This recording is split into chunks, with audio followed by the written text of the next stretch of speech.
Alright, so picture this scenario. You're either chilling at home, going for a long drive, or honestly doing anything while also listening to music when you find out that an artist that you might not be a super fan of, but you like their music, has recently dropped an album. Maybe you heard about the album but forgot to check it out, or maybe you didn't even know this album existed, but you decided to listen to it and find out that, damn, it's pretty good. You link up with your friends the next day, and when the conversation of music comes up, you tell them about this album you heard, and the only responses that you get are something like, bro, that guy fell off, or nah, that album was trash, it only sold 5K units. Like, what? Yeah, I think you get it. Today's video is going to be about how first week sales in general and the public sentiment about them is becoming extremely annoying and borderline ruining music.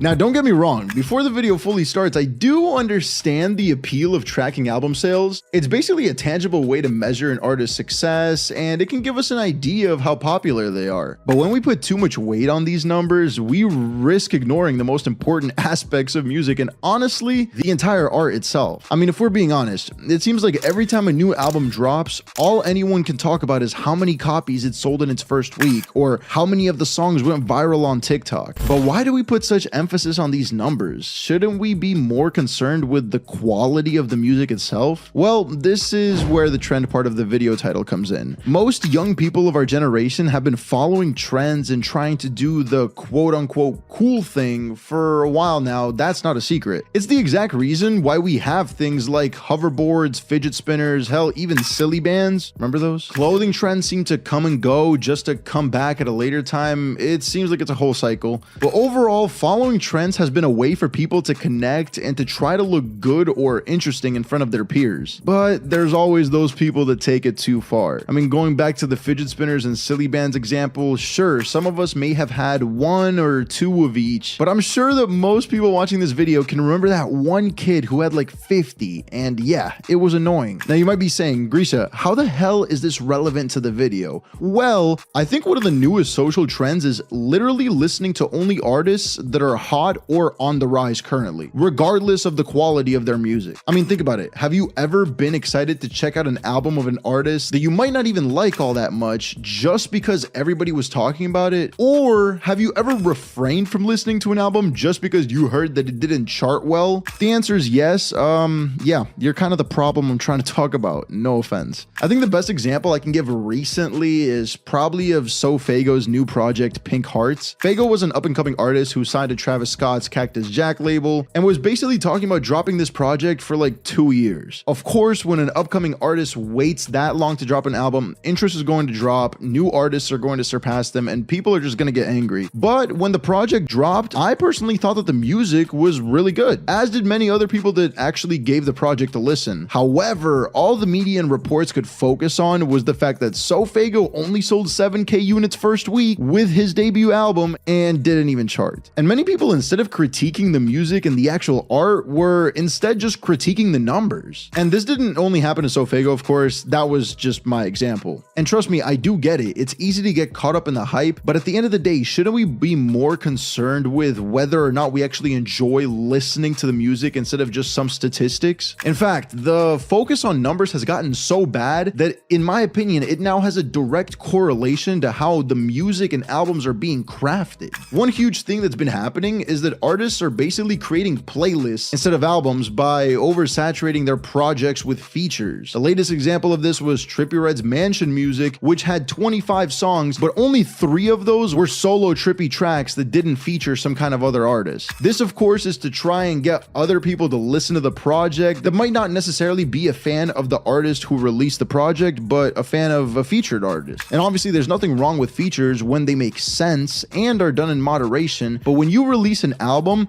it should be your body of work, not yours and 50 other people's too. Then there's also the issue of crafting songs that can potentially go viral on TikTok. I personally think that some artists definitely focus too much on an algorithm rather than showing their artistic vision, and it gets worse knowing the fact that we have seen plenty of artists rise through TikTok and either disappearing in a few months, or people only knowing the words to the small TikTok clip of a song and not having a clue of what word comes next. Steve Lacy's concerts come to mind. I wish I knew you wanted me. I wish I knew. I wish The way nobody sang the next verse embarrassing as.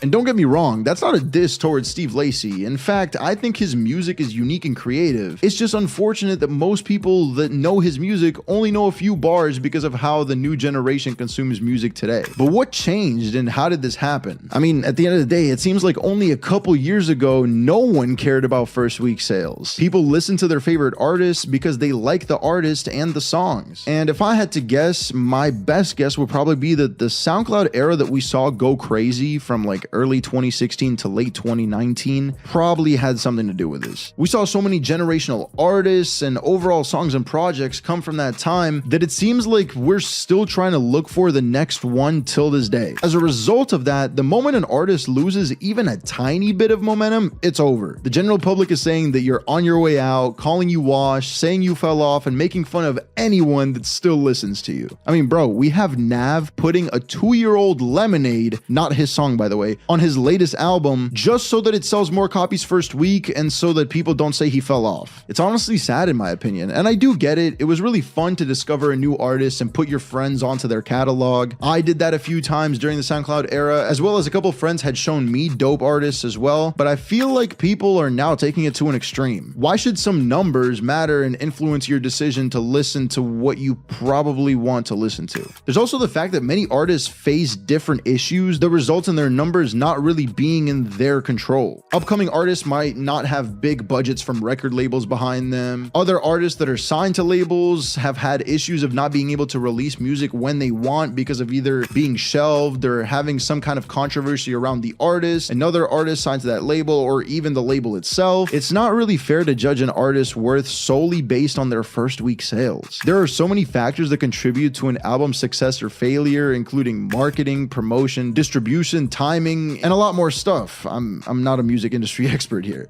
but it is important to consider all these things before making a judgment about an artist's talent or value. Most artists have very different resources and platforms available to them compared to others. So next time you're thinking about buying an album or streaming a new release, take a step back and ask yourself, why am I doing this? Are you just trying to keep up with the latest trends, or do you genuinely enjoy the music? And remember, it's okay to like something that isn't popular or commercially successful. In fact, from my experience, some of the most rewarding and meaningful music is the stuff that flies under the radar. But that's my 2 cents on this. Thank you guys so much for watching, and of course, subscribe if you enjoyed.